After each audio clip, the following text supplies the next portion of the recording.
ജോഷിമഠിൽ വിള്ളൽ രൂപപ്പെട്ട കെട്ടിടങ്ങൾ പൊളിക്കാനൊരുങ്ങി ദുരന്ത നിവാരണ സേന. സംസ്ഥാന സർക്കാരിന്റെ നീക്കത്തിനെതിരെ വ്യാപക പ്രതിഷേധം ഉയരുന്നു.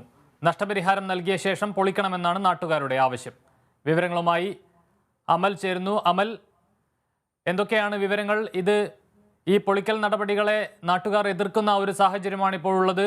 അവർക്ക് ആവശ്യമായ നഷ്ടപരിഹാരം നൽകാതെ ഇത് പൊളിച്ചു നീക്കാൻ അനുവദിക്കില്ല എന്നതാണ് നിലപാട്.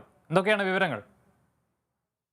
കമലേഷ്, ജോഷിമഠിൽ വലിയ രീതിയിലുള്ള ജനങ്ങളുടെ ഒരു പ്രതിഷേധമാണ് ഇപ്പോൾ കാണാൻ വേണ്ടി സാധിക്കുന്നത്. അവരുടെ ആവശ്യമെന്ന് വെച്ചാൽ പൊളിക്കുന്ന കെട്ടിടങ്ങളുടെ മൂല്യം കണക്കാക്കി അതിനനുസരിച്ചുള്ള നഷ്ടപരിഹാരം തങ്ങൾക്ക് ലഭിക്കണം എന്ന രീതിയിലുള്ള ഒരു ആവശ്യമാണ് ജനങ്ങൾ മുന്നോട്ട് വെക്കുന്നത്. ജോഷിമഠിലെ അവസ്ഥ വളരെ പരിതാപകരമാണെന്ന് തന്നെ പറയേണ്ടിയിരിക്കുന്നു. വർഷം തോറും 2.5 അടി വീതം അവിടെയുള്ള കെട്ടിടങ്ങൾ താഴ്ന്നുകൊണ്ടിരിക്കുന്ന ഒരു സാഹചര്യമാണ് ഉള്ളത്. അത് വർഷങ്ങളായി അങ്ങനെയാണ് അവിടെ നടന്നുകൊണ്ടിരിക്കുന്നത്. Indian institute of remote sensing നടത്തിയ പഠനം വഴിയാണ് ഇക്കാര്യം വ്യക്തമാക്കാൻ വേണ്ടി സാധിച്ചിട്ടുണ്ടായിരുന്നത്.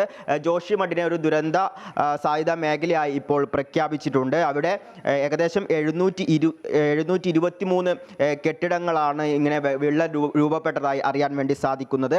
അതിൽ 86 കെട്ടിടങ്ങളുടെ അവസ്ഥ വളരെ പരിതാപകരം അല്ലെങ്കിൽ അപകടകരമായ ഒരു രീതിയിലാണ് എന്നാണ് മനസ്സിലാക്കുന്നത്.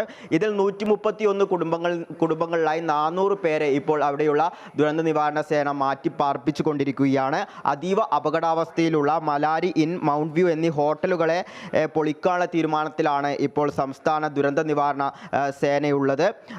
അതേസമയം തന്നെ പ്രദേശത്തെ എല്ലാ നിർമ്മാണ പ്രവർത്തനങ്ങളും നിർത്തിവെക്കാൻ വേണ്ടി ജില്ലാ മജിസ്ട്രേറ്റിന്റെ ഉത്തരവിട്ടിരുന്നു. എന്നാൽ ഈ ഉത്തരവിനെ കാറ്റിൽ പറത്തിക്കൊണ്ടാണ് അവിടെയുള്ള ജോഷിമഠിലെ ജലവൈദ്യുത പദ്ധതിയുടെ നിർമ്മാണം ഇപ്പോഴും അവിടെ നടന്നുകൊണ്ടിരിക്കുന്നത്. അവിടെയുള്ള തൊഴിലാളികൾ കഴിഞ്ഞ ദിവസവും അവിടെ തൊഴിലിന് വന്ന രീതിയിലുള്ള കണക്കുകൾ ഇപ്പോൾ പുറത്തു വന്നിട്ടുണ്ട്.